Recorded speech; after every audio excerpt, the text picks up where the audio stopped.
I stepped into the house, dropping my keys onto the kitchen counter as I shrugged off my jacket. The silence hit me first. Normally, Ashley would have music playing, or the TV would be on in the background. Something. But tonight, there was nothing. Just an eerie, empty stillness that made my skin prickle. I took a slow step forward, my eyes scanning the living room. Everything seemed off. The throw blanket that usually draped over the couch was missing. The decorative pillows Ashley obsessively fluffed every morning were gone. Even the scent of her vanilla candle, the one she always lit after work, had vanished. That's when I saw it. A single sheet of paper sat on the dining table, placed right in the center like it was waiting for me. The moment I stepped closer, my stomach twisted into knots. Ashley's handwriting was unmistakable, sharp, hurried strokes like she had written this in a rush. Nick, I'm done with you. I've taken everything that matters. By the time you read this, I'll be gone. Don't try to find me. Ashley. My hands trembled as I reread it, my brain refusing to process what I was seeing. Done with me? Taken everything? Gone? The chair screeched against the hardwood floor as I pulled it back and sank into it. My heart pounded in my chest, my breath coming in shallow gasps. This wasn't real. It couldn't be. I shot up from my seat and rushed upstairs, taking the steps 2 at a time. I flung open our closet doors, and my worst fears crystallized into reality. Ashley's side was empty. Every dress, every pair of shoes, every trace of her, gone. I spun around, checking the bathroom. Her perfume bottles, her makeup bag, even her toothbrush, all missing. The jewelry box I had given her on our anniversary sat open, completely emptied. I staggered back, gripping the doorframe. My mind raced, trying to make sense of it. Maybe she was playing some kind of twisted prank? Maybe she would come back? Then I remembered the note. I sprinted downstairs and grabbed my phone. My fingers moved on autopilot, dialing her number. It rang once, twice. Then, the number you have dialed is no longer in service. I stared at my phone, my pulse hammering in my ears. She changed her number. A cold chill ran down my spine as I realized just how premeditated this was. I needed to check my accounts. I rushed to my office, yanking out my desk chair and opening my laptop. My fingers flew across the keyboard as I logged into my banking app. The screen loaded, and I felt the floor drop from beneath me. Checking, $0. Savings, $0. Gone. Every last cent. My breathing grew ragged as I clicked through my accounts, searching for any sign of where the money had gone. The last transaction showed a wire transfer to an offshore account under an unfamiliar name. The timestamp? For hours ago. She didn't just leave me. She robbed me blind. A sharp, bitter laugh escaped my throat. I had been working 60-hour weeks, saving for our future, and she had drained it all in one move. The perfect con. I slammed my laptop shut, my hands gripping my temples. How long had she been planning this? How could I have been so blind? I yanked open my desk drawers, searching for my safe key. The moment I found it, I rushed to the closet and unlocked the steel box hidden behind my clothes. My heart pounded as I lifted the lid. Empty. The cash, the documents, even my backup hard drive gone. A fresh wave of nausea hit me. She had thought of everything. I stumbled back, gripping the wall for support. My mind raced through the last few weeks, searching for any signs I had missed. Had she been distant? Acting strange? Nothing stood out, until I remembered last Friday night. We had gone to dinner, and Ashley had been unusually affectionate. She held my hand across the table, laughed at my terrible jokes, kissed me like she hadn't in years. That night, we made love like it was the first time. I had thought we were reconnecting. Now, I realized it had been a goodbye. Rage bubbled inside me, clawing its way to the surface. She had played me, manipulated me, stolen everything, and walked away like I meant nothing. No, I wasn't going to let her get away with this. I grabbed my phone and scrolled through my contacts until I found the name I needed. Kelly, Ashley's best friend. If anyone knew where she went, it was her. The phone rang twice before she picked up. Nick? Her voice was hesitant. Where is she? I demanded, skipping the pleasantries. A pause. Then, a shaky breath. Nick, I don't think I should be talking to you. Cut the crap, Kelly. She cleaned me out. Every last dollar. I need to know where she went. Silence. Then, barely above a whisper, she said, I think she's with someone. The words hit me like a freight train. With someone. I clenched my jaw, my knuckles turning white around the phone. Who? I don't know, Kelly said quickly. She never mentioned a name, but she was different lately. Distant. And I think she was meeting someone. I didn't respond. I couldn't. My mind was racing, trying to process everything. Ashley hadn't just left me. She had planned this with someone else. Nick? Kelly's voice pulled me back. Please, don't do anything stupid. I let out a slow breath. She already did. Then I hung up. I wasn't the type to roll over and accept defeat. Ashley thought she had won. Thought she had erased me from her life. She was wrong. I was going to find her. And when I did, she would regret ever crossing me. I sat in my office, gripping my phone so tightly my knuckles turned white. The conversation with Kelly replayed in my head, like a broken record. I think she's with someone. Ashley hadn't just walked away. She had walked to someone. And that meant this wasn't just about her leaving me. This was a plan. A goddamn heist. I forced myself to take a deep breath, my mind sharpening through the storm of emotions. I wasn't going to sit here, empty-handed, and let her get away with it. I needed to act now. I turned back to my laptop, reopening my banking app. The offshore account that drained my savings was registered under the name JD Holdings LLC, a generic shell company. Clever, but not clever enough.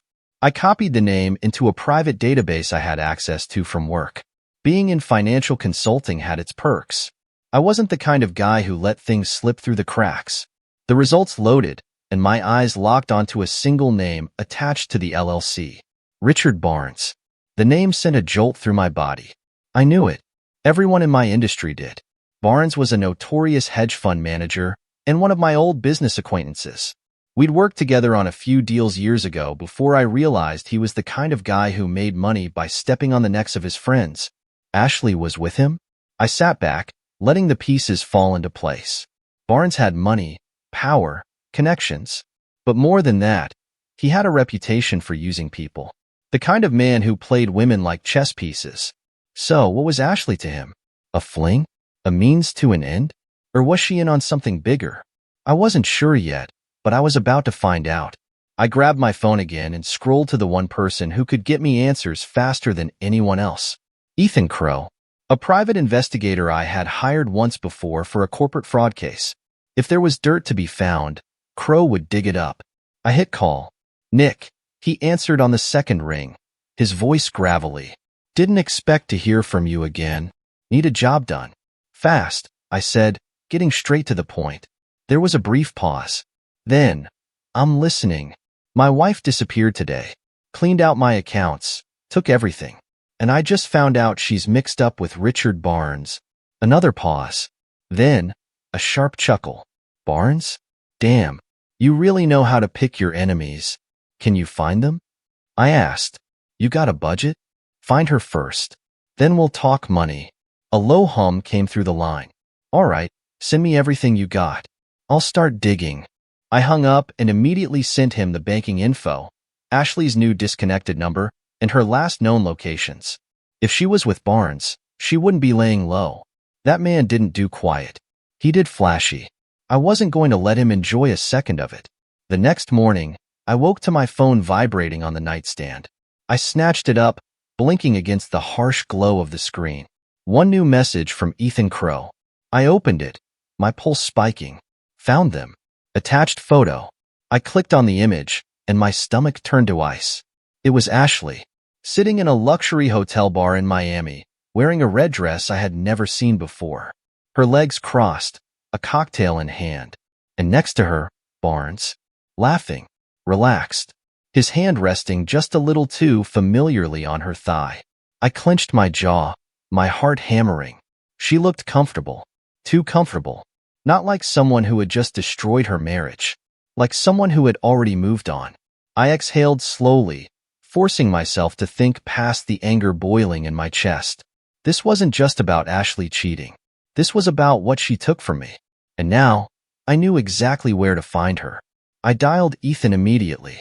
He picked up after one ring. That was fast, I said. He snorted. Barnes isn't subtle. They checked into the Regent Grand 2 hours ago. Room 1203. Sweet. Paid in cash. Cash. I muttered. That wasn't like Barnes. He wanted people to know he had money. He flaunted it. Paying in cash meant they didn't want a paper trail, which meant they were hiding.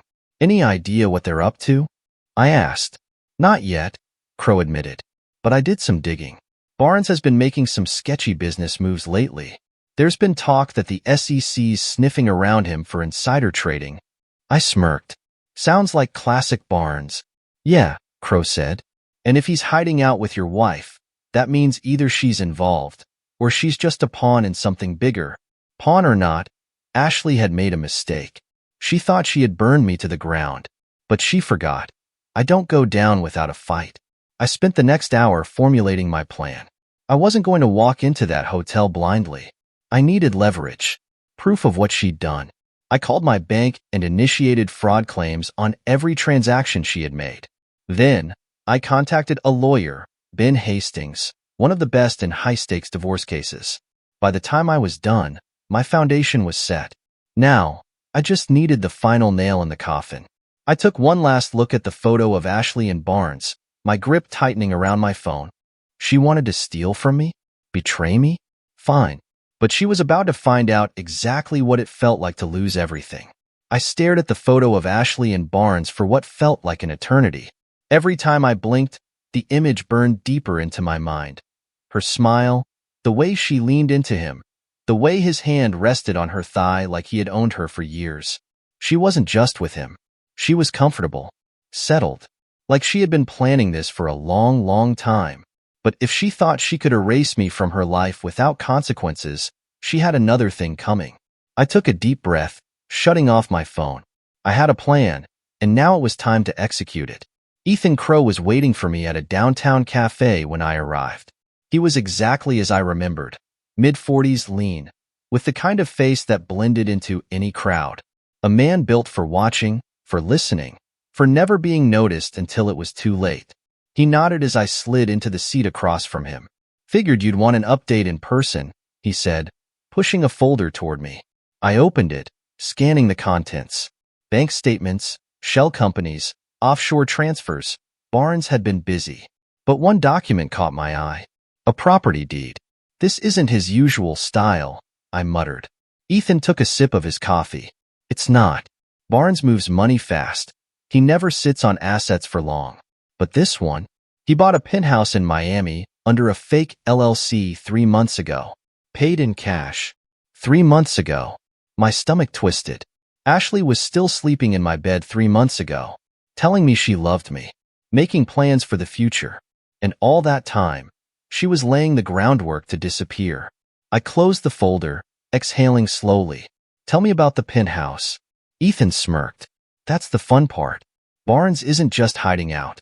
He's setting up something big. Word is, he's meeting some very dangerous people there in a few days. I leaned forward. Dangerous how? Cartel money. Russian investors. A mix of people you don't cross unless you've got a death wish. Ethan's expression turned serious. If Barnes is in bed with them, your wife is playing with fire. Good. Let her burn. I tapped my fingers against the folder, considering my next move. Can you get me inside? Ethan's lips curled. Already ahead of you. I got a contact at the Regent Grand. A maid who'll let us into their suite for the right price. But if you want real leverage, we need to go bigger. I nodded, already knowing what he meant. We set him up. Ethan grinned. Now you're thinking like a winner. 2 hours later, I was in a hotel suite across the street, staring at a floor-to-ceiling view of Miami. The city was alive. Neon lights reflecting off the water. The air thick with the scent of ocean and expensive cologne. Barnes and Ashley were just a few blocks away, probably drinking champagne, laughing at how easily they had screwed me over. I rolled up my sleeves, my mind razor-sharp. Time to return the favor. Ethan had laid it out for me. Barnes was running a dirty deal, money laundering disguised as real estate investments. His new penthouse wasn't just a luxury hideout. It was a meeting ground for some very powerful, very dangerous men. and all I had to do was expose it. I dialed a number on my burner phone. It rang twice before a voice answered. Hastings, my lawyer. The best money could buy. It's time, I said. A pause. Then, are you sure? Make the call. Hastings didn't ask questions. He never did. That's what made him so damn good. Within the next hour, federal agencies would receive anonymous tips about Barnes's financial activity. By the time his little cartel friends showed up at the penthouse, the place would be crawling with undercover agents. But I wasn't stopping there. I grabbed my phone and scrolled to Ashley's number. Not her disconnected one, the new one. The one Ethan had pulled from her recent purchase receipts. I hit record before dialing. The line rang. Once. Twice. Then, hello? Her voice. Soft. Hesitant. Like she didn't recognize the number. I smiled coldly. Hey, sweetheart. Miss me? Silence. Then, a sharp inhale. Nick. Hearing my name from her lips sent a surge of anger through me. But I kept my voice even, controlled. Surprised? I asked. I told you not to call me. Her voice was tight. Afraid. Yeah, well, you took everything from me, Ash. You thought I'd just let that slide? She didn't answer. I know where you are, I continued. I know who you're with. And I know what Barnes is up to. Another sharp breath. Nick, please. You don't understand. Oh, I understand perfectly. I cut her off, my grip tightening around the phone. You planned this. You played me. But here's the thing, sweetheart. You didn't cover your tracks as well as you thought. Nick, you need to stop. Her voice was shaky now. Barnes isn't who you think he is. This is bigger than you. I laughed. Oh, I know it's bigger than me. That's why I'm taking him down. And you, Ashley? You get a front row seat. She gasped. What do you mean? I let the silence stretch, letting her stew in it. Then, I whispered, you'll see. And I hung up. I tossed the burner phone onto the table, my pulse pounding. Ethan was grinning from the other side of the room. She sounded scared, he noted. She should be. I exhaled, rubbing a hand over my jaw. She picked the wrong guy to betray. Ethan chuckled. You sure you want to do this? Once the feds get involved, there's no going back. I stared out at the city, my jaw tightening. She stole my money, my future, my life. My voice was steel. Now, I take everything from her. Ethan nodded, raising his glass. Then let's make sure she never sees it coming. I clinked my glass against his. Because tomorrow, Barnes's empire would crumble. And Ashley? She'd finally learn what it meant to lose. The next morning, I sat in my hotel suite, staring at the city skyline while sipping my coffee. The sun had barely risen, casting an orange glow over Miami, but I was already wide awake. The night had been restless, my mind running through every possible scenario. Today was the day Barnes and Ashley's world started to fall apart. I checked my phone. A message from Ethan flashed on the screen. Crow, the trap is set. The feds are moving in tonight. A slow smile crept onto my face. Perfect. The plan was in motion. Barnes had been running his dirty real estate deals through a network of offshore accounts, using his Miami penthouse as a front for the exchange of millions in cartel money. Ashley, whether she knew it or not, was deeply entangled in it now. And by tonight, federal agents would be at his doorstep. But I wasn't waiting until then. Ashley thought she had gotten away clean, that she had won. But I wanted her to feel the consequences before the final blow landed. I picked up my phone and dialed Ethan. He answered on the first ring. Morning, sunshine, he said, his voice full of amusement. I take it you're ready to shake things up? More than ready, I said. Tell me you got the account transfers. Ethan chuckled. You're gonna love this. Our girl Ashley wasn't content just stealing your money. She's been dipping into Barnes's funds, too. Moved close to 200 grand into a private account under her maiden name last week. My grip tightened around the phone. So that was her game. She wasn't just Barnes's plaything. She was playing him, too. I want that account drained, I said coldly. You got it, Ethan said. Give me an hour. I ended the call and leaned back, smirking. Ashley thought she had taken everything from me. Now, I was about to return the favor. An hour later, Ethan sent confirmation. The funds were gone. Every cent Ashley had stolen from Barnes was nowhere to be found. The best part? It wouldn't trace back to me. Ashley had screwed me over, so I made sure the world thought she was screwing Barnes over, too. Now, it was time to watch the fallout. I checked my burner phone and sent a simple text to Ashley's new number. Me, check your bank account, sweetheart. It took less than 2 minutes for my phone to ring. I let it sit for a moment, enjoying the desperation I knew she must be feeling. Then, I answered. Nick, what did you do? Ashley's voice was panicked, her usual confidence nowhere to be found. I laughed softly. You tell me. Looks like someone emptied your account. Tough break. You son of a... Tread carefully, Ash. I interrupted. You don't want to say something you'll regret. Her breathing was ragged. I could hear her trying to process what had happened, scrambling for control. You have no idea what you've done, she finally hissed. Oh, I know exactly what I've done, I said calmly. You see, you made a mistake. You thought Barnes was your ticket to a new life. But what happens when he finds out you've been stealing from him? Silence. That's when it hit her. You set me up, she whispered. Did I? I mused. Or were you just sloppy? More silence. I could picture her now, standing in that overpriced penthouse, gripping her phone with shaking hands, realizing that the safety net she thought she had was gone. I leaned forward, letting my words sink in. Enjoy your last day of freedom. Ash, I said, voice dripping with venom. Because after tonight, your world is going to burn. I hung up before she could respond.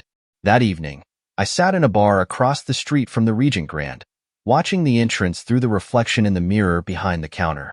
Barnes and Ashley arrived just past 7 p.m., stepping out of a black SUV. Barnes looked irritated, his phone glued to his ear, while Ashley trailed behind him, her expression carefully guarded. She was afraid. I smirked and took a sip of my drink. The fear had only just begun. I checked my watch. Right on schedule. 30 minutes later, 2 black SUVs pulled up near the entrance, and a group of men stepped out. Federal agents. The bartender glanced toward the window, taking notice of the commotion. Something big going down? He asked. I smiled. Yeah, real big. We both watched as the agents entered the hotel. Within minutes, the lobby filled with movement.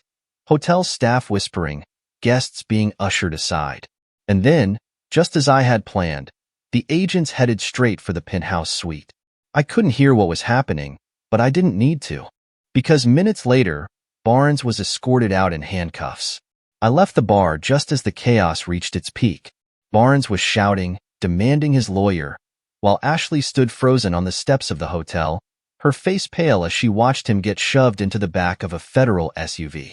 She turned, her eyes scanning the crowd, searching for something. For me. I stepped forward, just enough for her to see me. The moment our eyes met, I gave her a slow, mocking wave. Recognition dawned across her face. Then, rage. I saw her take a step forward, her lips parting as if she wanted to scream at me, but before she could, an agent approached her. Ashley stiffened as he spoke, and I knew exactly what he was saying. We need you to come with us. I could see it in her face. Panic. Because in one night, I had taken everything from her. Barnes was going down. His dirty empire would crumble. And Ashley? She was now officially part of the investigation. I turned and walked away, hands in my pockets, a satisfied smirk playing on my lips. Game over. And I had one. I leaned against the hood of my car, watching the flashing red and blue lights reflect off the glass windows of the Regent Grand. Barnes was gone, cuffed and dragged into the back of a federal SUV. His empire was crumbling, his dirty deals exposed. But my eyes weren't on him. They were on Ashley. She stood frozen on the steps, her face ashen, her hands trembling as she wrapped her arms around herself. She was trying to process it all. The arrests, the betrayal, the realization that she had just lost everything. A federal agent spoke to her, his expression unreadable. I couldn't hear the conversation, but I knew exactly what was happening. They were pulling her in for questioning. She might not have been the main target, but she was deeply entangled in Barnes's operations now. I watched as she tried to argue, her lips moving rapidly, her body tense. But the agent didn't budge. A second later, he gestured toward a waiting car. And that's when I saw it. Ashley hesitated. Not out of fear. Not out of anger. But because she was calculating something. A chill ran down my spine. For the first time, doubt crept into my mind. Had I really won? Or had she just shifted the game? An hour later, I sat in my hotel suite, replaying the events of the night over in my head. Something wasn't adding up. Ashley should have been completely broken by now. Barnes was finished, her stolen money was gone, and she had nowhere to run. But in that last moment, right before she got into that car, she had looked almost calm, like she had another move to play. My phone buzzed. A message from Ethan. Crow. Feds let her go. No charges. She walked. I stiffened. She walked? That wasn't possible. Ashley had been right in the middle of Barnes's mess. She should have at least been held overnight for questioning. Unless she gave them something. A cold realization settled over me. She had flipped. I grabbed my phone and called Ethan. You're telling me she walked out of there scot-free? I snapped the moment he answered. She's not dumb, Nick, Ethan said. I checked with my contact at the bureau. She cut a deal. I clenched my jaw. What kind of deal? Testimony. She handed over all of Barnes's encrypted files, emails, transactions, the works. The feds had some of it, but she filled in the gaps. They don't need her behind bars. They need her as a witness. I slammed my fist against the table. That snake. Ashley hadn't just betrayed me. She had betrayed Barnes too, just fast enough to save herself. Ethan sighed on the other end. Nick, she's not out of this yet. She may not be in handcuffs, but she's not free, either. She's under federal protection now. That means she has immunity. I finished, gritting my teeth. Exactly. She just turned the tables on everyone. Barnes goes down, but she walks away clean. I gripped the phone so hard my knuckles turned white. Ashley had played me. Again. But she wasn't out of my reach just yet. 2 days passed. Ashley disappeared. The feds had moved her somewhere safe, somewhere out of sight. But I wasn't the only one looking for her. Barnes's people weren't going down without a fight. His contacts ran deep, and if they figured out she had flipped, she was as good as dead. I wasn't sure if that thought comforted me or unsettled me. I sat in my car outside an upscale apartment complex in downtown Miami, my patience wearing thin. Ethan had tracked a federal assets movements and found something interesting. Ashley had met with someone here. She wasn't running. She was rebuilding. I checked my watch. 10:45 p.m. If she was inside, she wouldn't be leaving anytime soon. Good. I stepped out of the car, adjusting my jacket as I made my way toward the building entrance. A little persuasion got me past the doorman, and within minutes, I was riding the elevator up to the top floor. Ashley had always been predictable in one way. She liked luxury. When the elevator doors slid open, I walked down the hallway, my footsteps silent against the carpet. I stopped in front of penthouse 16B, her new hiding spot. I knocked. No answer. I knocked again, louder this time. Still nothing. Then, just as I was about to turn away, the lock clicked. The door opened an inch, revealing her. Ashley stood there, wrapped in a silk robe, her hair slightly damp as if she had just stepped out of the shower. She blinked, her lips parting in surprise. Nick? I smiled coldly. Miss me? She hesitated, then stepped back. You shouldn't be here. I took a slow step inside, letting the door swing shut behind me. Funny. You took everything from me, and I'm the one who shouldn't be here. Her jaw tightened. I didn't have a choice. Bullshit. I snapped. You always had a choice, Ashley. And you always chose yourself. She exhaled sharply, crossing her arms. So what now? You came here to gloat? To threaten me? I shook my head, stepping closer. I came here to understand something. What's your endgame, Ashley? She didn't answer. So I leaned in, lowering my voice.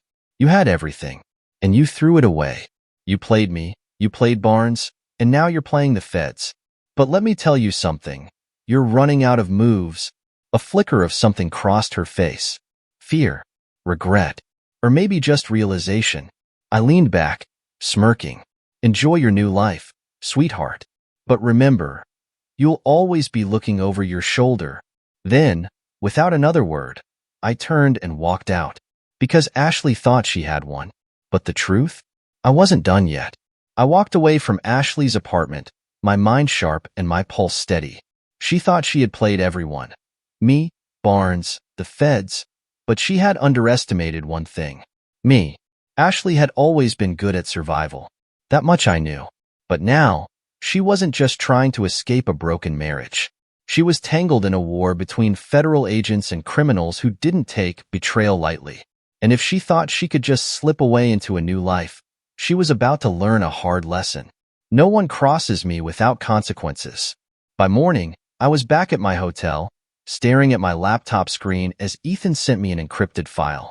I opened it, scanning the contents, and a slow smile crept onto my face.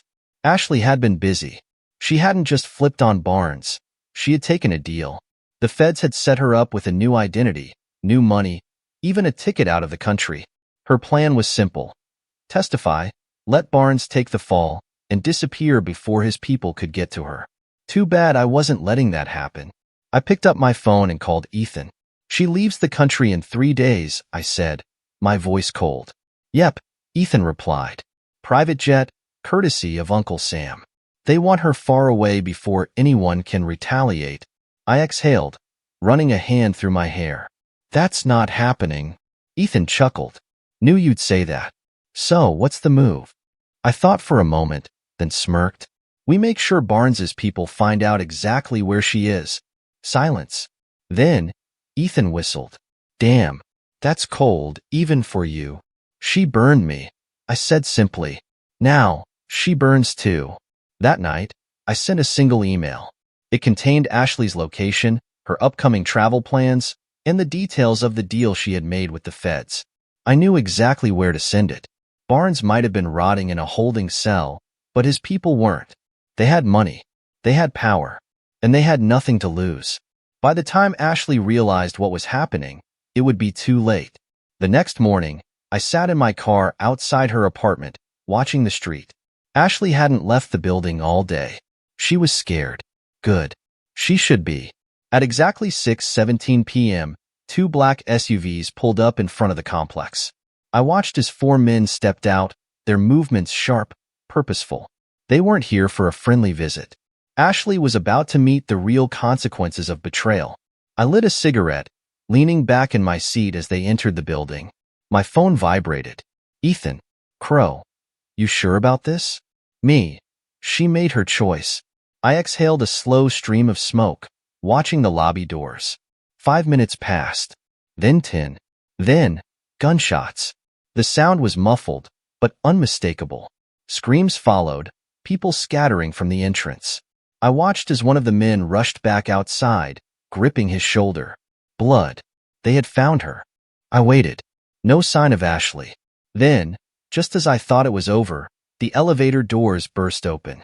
Ashley stumbled out, barefoot, her robe streaked with blood. Her hair was wild, her breathing ragged as she clutched her side. She was alive, but she wasn't unscathed. One of the men limped after her, a gun raised. But before he could fire, another shot rang out. Not from him, from the front door. Federal agents swarmed in, their weapons drawn, their voices booming commands. The shooter went down in an instant. The others didn't stand a chance. Ashley collapsed onto the pavement, gasping for air as agents rushed to her side. I watched from a distance, my fingers tightening around the steering wheel. She wasn't dead, but she was ruined. By midnight, the news had already hit. Gangland attack in Miami flashed across TV screens, reporters speculating on whether the incident was tied to Barnes's arrest. The feds had managed to contain most of the damage, but Ashley was now officially useless to them. She had been compromised. She wasn't getting a new identity. She wasn't getting a fresh start. She was trapped. I smiled, finishing the last of my whiskey as I watched the news coverage. Checkmate. 2 days later, I visited her in the hospital. She was in a private room, her arm bandaged, her face pale against the white sheets. The moment she saw me, her eyes widened. You, she whispered, her voice hoarse. I pulled up a chair, leaning forward with a smirk. Surprised? She swallowed, shifting uncomfortably. You did this. I tilted my head. No, you did this, Ashley. You thought you could play everyone. But in the end, you lost. Her jaw clenched. I had to survive. I chuckled. And how's that working out for you? She didn't answer. I leaned closer. You're done, Ash. The feds can't protect you. Barnes's people won't stop hunting you. And me? I shrugged. I'm walking away. Free. Clean. She exhaled shakily. Nick, please, help me. I stared at her for a long moment. Then, I stood up. I reached into my pocket, pulled out an envelope, and tossed it onto her lap. Her hands shook as she opened it, her eyes scanning the papers inside. Divorce papers. Signed. Finalized. I smirked. Consider this my parting gift. She looked up, her lips trembling. Where will you go? I grinned. Anywhere but here. Then, without another word, I walked out, leaving her exactly where she deserved to be, alone. The sun was setting over Miami, casting long shadows across the city as I stepped out of the hospital. A warm breeze rolled in from the ocean, carrying the scent of salt and the distant hum of traffic. I inhaled deeply, letting the weight of the past few weeks finally begin to lift. It was over. Ashley was finished. She wasn't getting a second chance. Not with the feds, not with Barnes's people, not with me. The world she had tried to build on lies and stolen money had crumbled beneath her feet. Now, she was trapped, alone, unprotected, and powerless. And I was free. Back at my hotel, I poured myself a drink, the ice clinking softly against the glass. I stared out at the Miami skyline, my thoughts eerily calm. Everything had played out exactly as I planned. Barnes was in prison. Ashley was a walking target. And me? I was about to disappear into the world with a clean slate. I picked up my phone, dialing Ethan one last time. You're alive, he greeted. Figured you might have gone soft at the last second. I chuckled, swirling my drink. Not a chance. So, what now? He asked. I leaned against the railing, watching the waves crash against the shore. I disappear. New name, new city, maybe even a new country. Ethan was silent for a moment. Then, smart move. You know me, I said. I don't leave loose ends. Ethan exhaled. Barnes's people are still out there. They'll want revenge. For her, not for me, I corrected. They'll blame Ashley for turning on them. She's the one who cut a deal, not me. They'll go after her, not some guy who vanished into thin air. Ethan chuckled. Damn, you really thought this through. Of course I did. A pause. Then, so, this is goodbye? For now, I said. Thanks for everything. You ever need a ghost to haunt someone else, you know where to find me. I smirked. I'll keep that in mind. I hung up and tossed the burner phone onto the nightstand. That was the last call I would ever make from this number. 2 days later, I boarded a plane to Europe. No forwarding address. No goodbye notes. Just a one-way ticket to the rest of my life. As I settled into my seat, I glanced out the window one last time. Miami glittered below, a city full of memories, both good and bad. I had built a life here, and then I had burned it all to the ground. And I didn't regret a damn thing. Ashley had played her game. I had played mine. And in the end, there was only one winner. Me. The engines roared, and as the plane lifted off the runway, I leaned back in my seat, closing my eyes. It was time for a new beginning. And this time, no one would ever see me coming.